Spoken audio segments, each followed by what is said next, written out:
Hello, I'm Sue Longstone. As Director of Operations for the North in the Environment Agency, I'm responsible for overseeing the performance of the 4 North of England Environment Agency areas, delivering our work in flood and coastal erosion risk management, regulated industry, and water, land and biodiversity. Thank you for this opportunity to share the Environment Agency's ambition for the water environment in Greater Manchester and how, through policy partnerships and funding, we believe we can deliver future improvements to both the natural and urban environment. Now, I'd like to take you on a journey.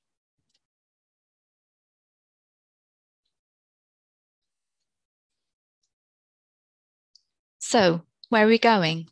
What does our destination look like? Our ambition is for a place where the water is clean and plentiful, where floods and droughts are reduced, where there is space for wildlife to thrive, where there's a healthy population and sustainable green growth. We're on the journey to this destination with many others. We know this because of the great work done by the Greater Manchester Natural Capital Group, the Urban Pioneer, its partners, and many other collaborative programmes, some of which are contributing to this conference, to develop a joint vision for this place, whether we seek economic, social, cultural, or environmental outcomes. Navigating our way there won't be straightforward, though. Whilst there's been lots of hard work to improve Greater Manchester's water environment, the stark truth is that many of the rivers are still affected by pollution and physical modification because they're urbanised and have an industrial heritage.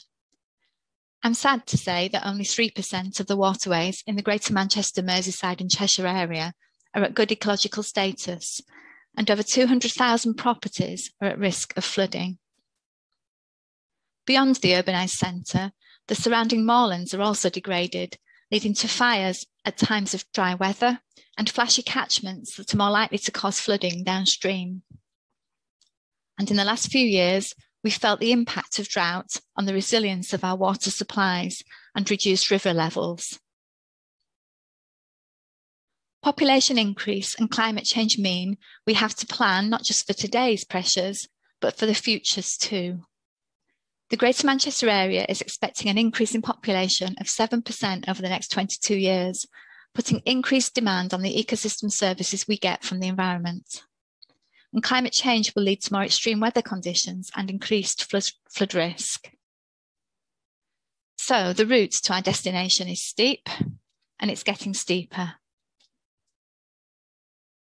The Environment Agency is already committing funds and delivering outcomes with partners in the Greater Manchester area through our Environment Programme and Flood and Coastal Risk Management Capital Investment Programme. In total, our Environment Programme has directed more than £800,000 worth of funding, matched by over £500,000 worth of partner funding, into environmental outcomes across the area, with nearly 13 kilometres of river being enhanced and over 400,000 trees planted. Within the year, we also brought in further investment, including directly from DEFRA as part of the government's tree planting aspirations, and a further £62,000 across 8 fishery improvement projects as a result of the increase in angling participation during the pandemic.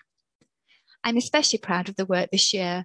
Working with 30 different partners, our project funding has been able to deliver great outcomes for the environment and people, despite the delays and challenges caused by the pandemic.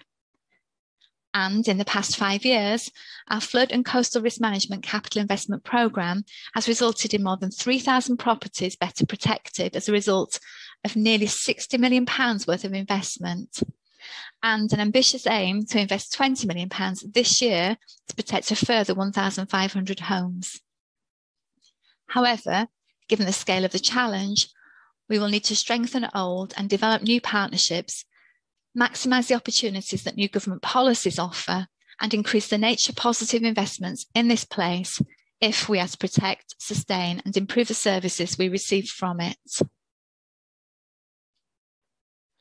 So, how does the new and developing policy context help us to meet these challenges? What opportunities does it bring?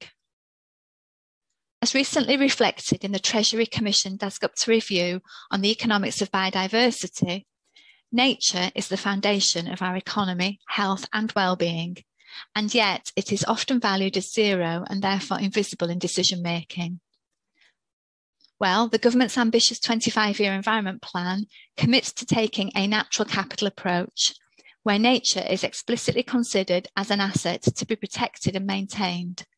And we can use this approach to support delivery of other policy commitments, for example, our own and the government's commitment to net zero, and post-COVID to support a green and sustainable recovery to build back better.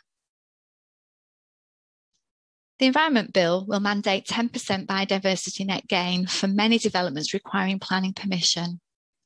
Biodiversity isn't all in the green, it's in the blue as well. So the Environment Agency has worked with Natural England to include water as part of this net gain delivery by developers. And remember that here in Greater Manchester, we played our part in informing this national government policy. Through close partnership working via the Natural Capital Group and its members, we brought together local and national policymakers to design and implement a biodiversity net gain policy for a city region that would ensure the sustainable growth of Greater Manchester whilst having a nature positive impact. Local nature recovery strategies are a new system of spatial strategies for nature to be established in the Environment Bill and will be the primary mechanism for identifying local opportunities and priorities for creating or restoring habitats. Significant government funding will also be directed through the Environmental Land Management Scheme. The fantastic natural capital and ecosystem services spatial evidence base available on the Mapping GM website is the perfect foundation to realise the benefits of these opportunities, whether it's outcomes for biodiversity, carbon, or good status in our waters. Work is progressing at pace in DEFRA, Ofwat, the Environment Agency and the water companies for PR24, which is the Water Industry Investment Periodic Review. The recently established Natural Capital Principles for the water industry aims to set out the industry's ambitions to take a natural capital approach to deliver more benefits.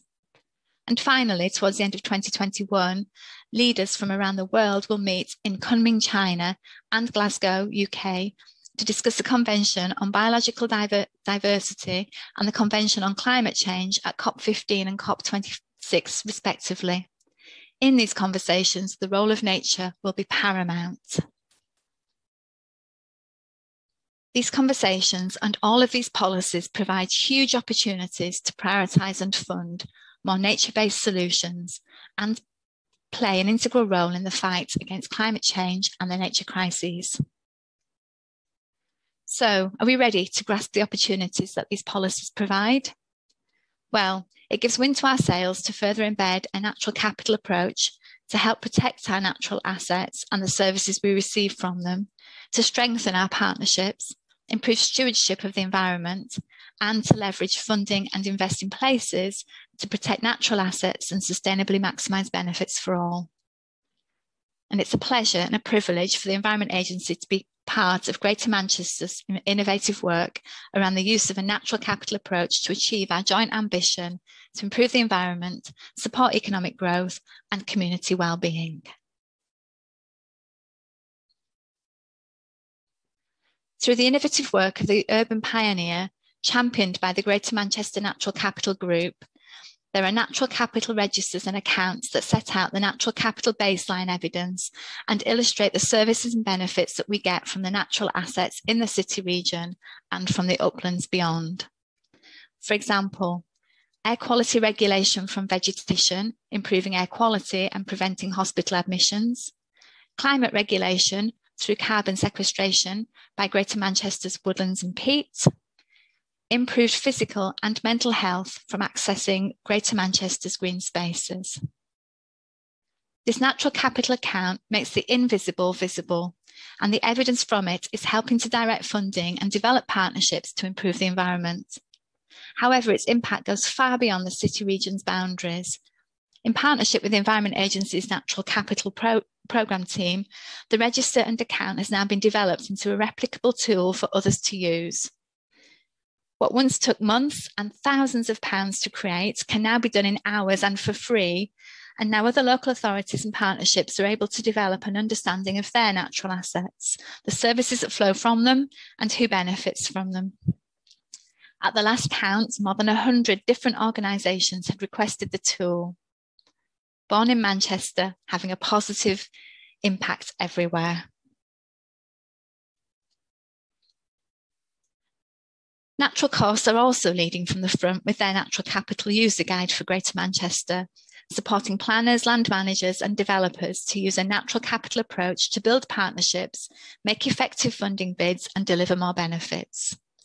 You will hear later in this conference of the progress made through the Ignition programme in developing the evidence for nature-based solutions and mechanisms to fund them. It's not all about evidence and money though, it's about finding common ground and working in partnership. Small steps can take us a long way. For example, staff from our Sustainable Places team have been seconded to GMCA to inform and influence planning policy to deliver more benefits for people and wildlife.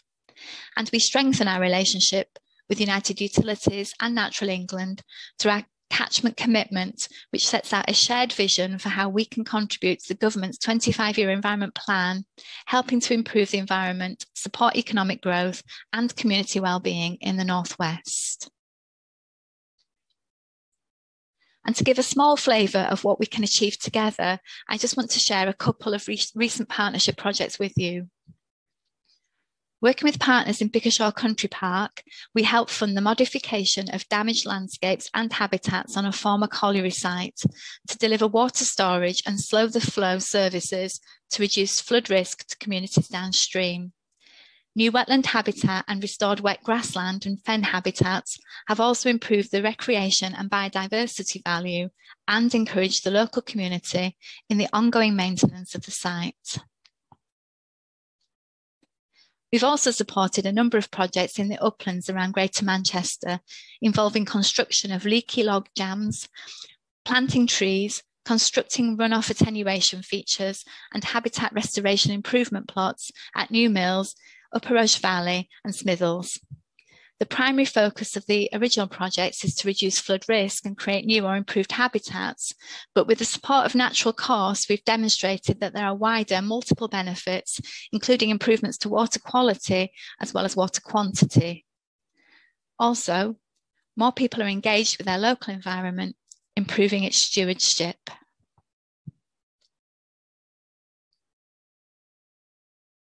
We've reached our destination. Nature Greater Manchester.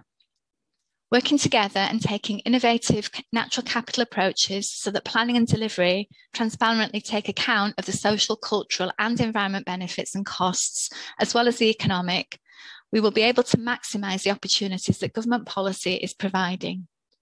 And so I believe we can achieve our vision of a place where the partnerships are strong, the water is clean and plentiful, where floods and droughts are reduced, where there's space for wildlife to thrive, where there's a green growth and a healthy population. Thank you.